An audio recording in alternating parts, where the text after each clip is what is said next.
Hello guys, ഇതാണ് നമ്മുടെ durian പഴം. Origin from Thailand and Indonesia. ഈ പഴം നിങ്ങൾ കഴിച്ചിട്ടുണ്ടോ? ഞാൻ വിദേശത്ത് നിൽക്കുമ്പോൾ അത് കഴിച്ചിട്ടുണ്ട്. ഇത് ഭയങ്കര രൂക്ഷമാണ് അതിന്. പക്ഷേ ഇതിന് ഭയങ്കര പ്രോട്ടീൻ അടങ്ങിയ ഒരു പഴമാണത്. നമ്മുടെ നാട്ടിലെ ഈ ചക്ക ഉണ്ടല്ലോ, മുള്ളൻ ചക്ക, അതിൻ്റെ ഒരു പ്രകൃത. പക്ഷേ ഇത് ഒറിജിനൽ ദുരിയാനാണ്. ഞാനിപ്പോൾ പുറത്ത് പോയപ്പോൾ ഞാൻ വാങ്ങിച്ചു കൊണ്ടുവന്നതാണ്. 1 കിലോ 350 രൂപയാണ് ഇതിൻ്റെ വില. ഇതിപ്പോൾ 1 കിലോ 1.5 കിലോ ഉണ്ട് ഈ സാധനം. 400 സംതിങ് രൂപേൻ്റെ വില. അപ്പോൾ ഇത് കട്ട് ചെയ്യാനാണ് ബുദ്ധിമുട്ട്. ഇത് കയ്യിൽ കുത്തി കയറും എൻ്റെ മുള്ളേ. ദുരിയാമ്പഴം, ഇതാണ് ദുരിയാമ്പഴം. കാണാത്തവരെ കണ്ടോളൂ. ഒറിജിൻ തായ്ലൻഡാണ്. തായ്ലൻഡ്, ഇന്തോനേഷ്യ, ഫിലിപ്പീൻസ് ഏരിയയിലൊക്കെ ഉണ്ടാകുന്ന സംഭവം ദുരിയാൻ. ചൈനയിലും കിട്ടും. അപ്പോൾ നമുക്ക് ഈ ദുരിയാമ്പഴം നമുക്ക് ഒന്ന് കട്ട് ചെയ്ത് നോക്കാം കേട്ടോ. അപ്പോൾ ഗെയ്സ്, നമുക്ക് ഈ പഴം ഒന്ന് കട്ട് ചെയ്ത് നോക്കാം. പഴം കട്ട് ചെയ്തെന്ന് വെച്ചാൽ ഇതിന് കംപ്ലീറ്റ് മുള്ളാണ്. ഇത് മുള്ള് കൈ ജസ്റ്റ് കൈ ടച്ച് ചെയ്തപ്പോൾ കൈ വേദനിക്കും. നോക്കാം.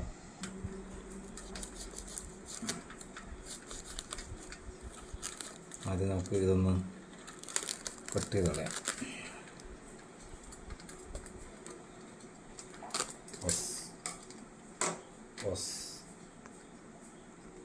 അപ്പോൾ നമുക്കിങ്ങനെ കട്ട് ചെയ്ത്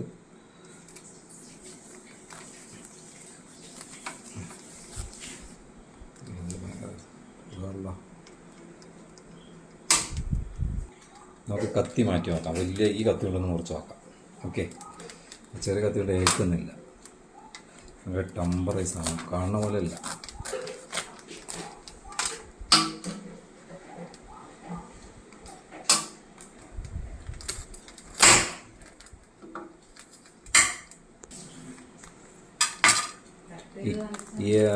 ഇതുണ്ടോ, ഇതിന് മുള്ളിന് ഭയങ്കര ഷാർപ്പാണ്.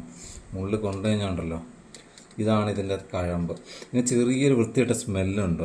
ദുരിയാന് ഭയങ്കര സ്മെല്ലാണ്. പക്ഷേ ഇതിൻ്റെ കഴമ്പുണ്ടല്ലോ, ഹൈ പ്രോട്ടീനൈസ് ആണ്. ഹോർമോണൊക്കെ, പുരുഷന്മാരിൽ ഹോർമോൺ ഉണ്ടാകാനൊക്കെ വളരെ നല്ല സാധനമാണ്. മെഡിസിനാണ്, മെഡിക്കേറ്റഡ് ആണ് ഈ ഫ്രൂട്ട്. 1 കിലോ 400 രൂപയാണ്. ലുലു മാളിലൊക്കെയാണ് 550 രൂപ കിലോ. അത് വലിയ ടൈപ്പ്. ഇത് ചെറുത് ഞാൻ മൂവാറ്റുപുഴയിൽ നിന്ന് വാങ്ങിച്ചാണ്. ഇത് 380 രൂപ 1 കിലോ ഉള്ളൂ. ഇതിപ്പോൾ 1.5 കിലോ ഉണ്ട്. ഏകദേശം 400 സംതിങ് ആണ് ഇതിൻ്റെ വില. വില കൂടുതലാണ്. പക്ഷെ നിങ്ങൾ വാങ്ങിച്ച് ഒരു പ്രാവശ്യമൊക്കെ ഒന്ന് കഴിച്ചു നോക്ക്. കുട്ടികളില്ലാത്ത ആളുകൾക്കൊക്കെ നല്ലൊരു മെഡിസിൻ അത്. എനിക്കിപ്പോൾ കുട്ടികളൊക്കെ ഉണ്ട്, പക്ഷെ ഞങ്ങൾ അതിനു വേണ്ടിയെല്ലാം കഴിക്കാം. ഞാനൊരു ക്യൂരിയോസിറ്റിക്ക് വേണ്ടി കഴിക്കുന്നതാണ്. ഞാൻ വിദേശത്ത് നിൽക്കുമ്പോൾ മാത്രം കഴിച്ചിട്ടുണ്ട്. ഇതിപ്പോൾ നമ്മുടെ നാട്ടിൽ ഈ വരുന്ന, ഇതിപ്പോൾ ഇമ്പോർട്ട് ചെയ്ത് വരുന്നതാണ് തായ്ലൻഡിൽ നിന്ന്. എക്സ്പോർട്ട് ചെയ്ത് വരുന്നതാണ്. അപ്പോൾ ഇതിനത്ര മണം എനിക്ക് ഫീൽ ചെയ്യുന്നില്ല. പക്ഷേ ഇതിന് ഭയങ്കര, ഇതിനും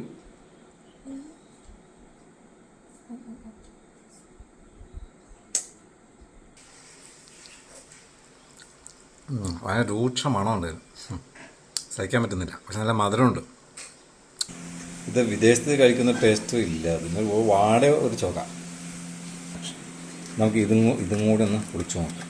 അല്ല, ഒരു 4 ലെയറൊക്കെ ഇരിക്കുന്നത്. ആകൃതി കണ്ടാൽ ആരും കഴിക്കില്ല അല്ലേ? ഒരു പ്രത്യേക ആകൃതിയാണ്. നോക്കി ഉണ്ട്, ഒരെണ്ണത്തിൽ 2 എണ്ണം ഉണ്ട്. അപ്പോൾ 2, 4, 6 എണ്ണം ഉണ്ടാവും. ഇതാണ് അതിൻ്റെ ശരിക്കും അതിൻ്റെ വിത്ത് വോളിൽ. ഇതാണ് കായ. അതിൻ്റെ മുകളിൽ ഇതിനാണ് ഈ മധുരം. നമുക്ക് ഇതും കൂടെ ഒന്ന് ഓപ്പൺ ചെയ്ത് നോക്കാം. ഉണ്ടോ, ഇതിനകത്ത് വലിയ വിത്തായിരിക്കുന്നത്. ഇതാണ് ഈ സാധനം. ഇതുണ്ടോ, ഈ പൾപ്പ് നല്ല മധുരമാണ്. പക്ഷെ അത് കൂടെ ചെറിയൊരു സ്മെല്ലും ഉണ്ട്. ഇതെങ്ങനെയാണ് ഈ തായ്ലൻഡുകാരും ഇന്തോനേഷ്യക്കാരും കഴിക്കണം? ഇപ്പോൾ ചൈനക്കാരെ ഫേവറേറ്റ് ഇനിയുണ്ട്. സ്മെല്ലില്ലായിരുന്നെങ്കിൽ മധുരം അത്ര എനിക്ക് ഫീൽ ചെയ്യുന്നില്ല. ഞാൻ അവിടെ നിന്ന് കഴിക്കുമ്പോൾ നല്ല മധുരം തോന്നുന്നു. അത് വലുതാണ്. ഈ ചെറുതിനിപ്പോൾ മധുരം കുറവായിരിക്കും. ഇതാണ് ഇത്രയും 450 രൂപയുടെ സാധനം. അത് ഒരെണ്ണം. പക്ഷെ ഹെൽത്തി ഫുഡാണ്. കഴിക്കാൻ കുറച്ച് ഇച്ചിരി സ്മെല്ലി ആണെങ്കിലും കഴിക്കാൻ നമ്പർ 1, അതായത് പ്രോട്ടീൻ നമ്പർ 1 പ്രോട്ടീനാണ് അത്. അതുപോലെ കാൽസ്യം, കാർബോഹൈഡ്രേറ്റ്സ്, അങ്ങനെ ഒത്തിരി വൈറ്റമിൻ കെ, വൈറ്റമിൻ എ, അങ്ങനെ ഒത്തിരി വൈറ്റമിൻസിൽ അടങ്ങിയിട്ടുണ്ട്. പക്ഷെ കഴിക്കാൻ സ്വല്പം ബുദ്ധിമുട്ടാണ്. സാധാരണ മനുഷ്യന് ഈ രൂക്ഷ മണമുള്ളതുകൊണ്ട് കഴിക്കാൻ സ്വല്പം ബുദ്ധിമുട്ടുണ്ട്. പക്ഷെ നല്ല സാധനം.